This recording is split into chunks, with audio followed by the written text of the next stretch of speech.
the Rhodian Jews are Italian subjects. Their culture is not a Judeo-Italian culture, but because of colonization, they remained Italian subjects. So at the end of the 19th century, it was apparent the Ottoman Empire was going to break up. The Jews feared the Young Turk Revolution. They feared mandatory military conscription. Rhodes was a small island. There was little economic future possibility for youth, and so they dreamed, based on what Greek Orthodox peers told them about how to make a fortune or where they could make a fortune in the big world, in the Americas or Africa. That's where they followed. So they went, in the total picture, they went to Seattle, they went to Brazil, they went to Africa. First, they went to Egypt, but the dream was eventually to settle and develop in Rhodesia and later the Belgian Congo. The beginning of Rhodian settlement in Rhodesia was as follows. In 1895, Musa and Gabriel Ben-Attar arrived in Salisbury, Rhodesia, and in 1905, an influx of Rhodians established in the northern remote outpost of Shakari, Gatuma, Darwindale, Shamva, Ifal Flats, Kwekwe, Penhalonga, and Bindura, but they eventually established themselves in larger enterprises in the capital, Salisbury. In Rhodesia, at first, the Jews had farms or general stores in the northern part of the country, but most moved to the capital, Salisbury, where they established a Sephardi synagogue, the Sephardic Hebrew congregation, in 1931. The Rhodian Jews were part of the establishment of a synagogue in Bulawayo. The Rhodian John Menashe was mayor of Bulawayo, and B.S. Leon attained great wealth there, which he donated to Jewish and general philanthropic causes. When the white racist Ian Smith's regime fell in 1979, many Jews migrated to Israel, South Africa, Dallas, or Atlanta. Under the corrupt regime of Mugabe, most of the remaining Jews have suffered economically, and the Sephardic community dwindled. In recent years, due to small numbers, it merged with the Ashkenazi community. In 2003, the synagogue in Bulawayo burned down in precarious circumstances, and services were moved to Sinai House, a defunct Reform congregation, but the synagogue was eventually rebuilt. Here I make a map of the Congo. Notice Katanga on the bottom. That's where the Sephardim established themselves in Elizabethville, which in the independent state of Congo, the Republic of Congo, became Lubumbashi. The Belgian Congo was a Belgian colony from 1908 to 1960. In 1885, King Leopold of Belgium created the Congo Free State, his own personal colony in light of the apathy of the Belgian government, but it was supported by several Western countries. By the 20th century, due to the ruthlessness of the colonial officials against the indigenous population and their economic exploitation, the Belgian government officially took responsibility for creating the Belgian colony in 1908. In about 1895, the brothers Musa Ben-Attar and Solomon Gabriel Ben-Attar migrated from Rhodes via Egypt to Mashonaland in the British colony of Rhodesia. At age 12, Solomon left Rhodes as a stowaway ship passenger and arrived in Ismailia, Egypt, where he established himself at first by selling cigarettes and then opened a kiosk. After attracting his two brothers, Musa and David, to resume his activities there, as a stowaway, he headed for the southern part of Africa, where he heard about its diamonds and gold.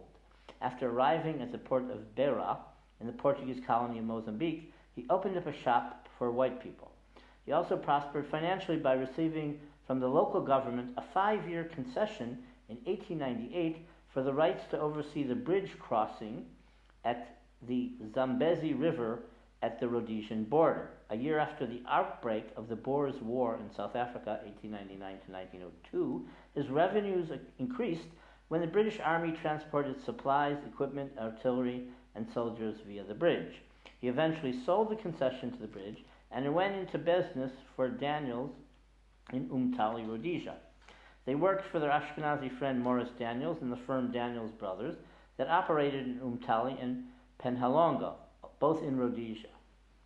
Solomon then left, married in Rhodes, sold furniture for 3 years in Cairo, and returned to Tali, where his brother Musa maintained their general store, and also married in the meantime. The store could not support 2 families, so Solomon began to look elsewhere. In 1908, in Salisbury, there were already 2 other noted businessmen, D.C. Benatar and B.S. Lyon, who had become legendary wealthy men and benefactors in Rhodesia. The latter had farms with maize, corn, tobacco and cattle, and mines. In the Congo, the Rhodian merchants revolutionized white society by allowing blacks to purchase in their stores, by issuing credit, and by influencing black society to purchase European dress. In 1936, Rabbi Moïse Levy from Rhodes came to be the rabbi in Elizabethville. His daughter, Malka, who lives in Brussels today, said, "The Ashkenazim arrived in the Congo at the end of the 19th century. The Sephardim came later. The community of Elizabethville established its statutes in 1911. The majority was Ashkenazi. In 1929, they began the construction of the Great Synagogue. The rabbi then in Elizabethville left because of the economic crisis. After the departure of the Ashkenazim, the Sephardim became a majority. In late 1936, a delegation went to Rhodes and hired Rabbi Moses M. Levy, a young rabbi. He arrived in Elizabethville in March 1937. Then came his wife, Felicia Piha, and they got married in December. They had 4 children, including Malka." Here's a picture of Moïse with Israeli Prime Minister Levi Eshkol. Moïse Levy was a very political rabbi. Malka continues, "For my part, I grew up in a profoundly Sephardic family. Any occasion was good for our parents and our entourage to tell us stories, anecdotes, or memories. We were living under a blue sky. The sun was shining. We lived a simple life. We had our bikes that made us free to move, to go to visit our friends. We developed in a spirit of openness with friends of different origins and religions, Greeks, Italians, Belgians, and they would come to attend the wedding of one of their Jewish colleagues. They participated in our balls as we did in theirs. There were nonetheless some sporadic cases of anti-Semitism. Pertaining to kashrut, it was respected in Elizabethville, and kosher meat was distributed in some butcher shops twice a week. For festivals, for example, for Pesach, wine and matzah were ordered from South Africa and then sent to certain cities where there were Jews who wanted it. When Moses Levy arrived at a particular destination, his host asked him to slaughter a chicken. In almost all the cities, there were former students of the Rhodes Rabbinical College who could have taught classes and assured the shechita, the ritual slaughter, but they preferred to engage in commerce." Here's a picture of the synagogue. There were anti-Semitic incidents in World War I and afterward, but relations with the Gentiles in general were pretty cordial. In 1940, many of the Rhodian household heads were arrested as enemy Italian subjects and were imprisoned for several days. Initially, only Rabbi Levy was detained by the governor and then reported the next day with the Jewish men, but they were quickly released and he could return to his revered status. In 1946, permission was obtained for 50 Rhodian Holocaust survivors to settle in the Congo.